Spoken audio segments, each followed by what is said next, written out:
Ons praat weer sportnuus en begin met tennis. Milos Raonic het die derde gekeerde Grigor Dimitrov geklop met 7-5, 3-6 en 6-3 om die derde ronde te bereik van die Madrid Ope vir 'n kragmeting teen sy Kanadese landgenoot Denis Shapovalov.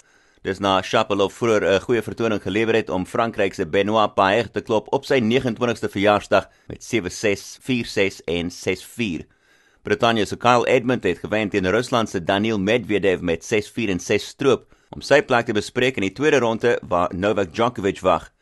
Wêreldnommer 6 Juan Martín del Potro het begin met 'n 6-3, 6-3 oorwinning oor Bosnië se Damir Dzumhur om die derde ronde te bereik, terwyl die topgekeerde Rafael Nadal op soek is na 'n 6de Madrid Ope titel en hy sal vandag begin met 'n tweede ronde kragmeting teen Gael Monfils. En cricket was haar goeie kolwerk deur Josh Butler en 'n uitstekende veelsidige balvertoning wat gehelp het dat die Rajasthan Royals met 15 lopies wen teen die Kings 11 Punjab in gisteraand se Indiese Premier Liga wedstryd in Jaipur. Dit beteken dat die Royals klim van heel onder op die punteleer tot 6de in die 8-span kompetisie.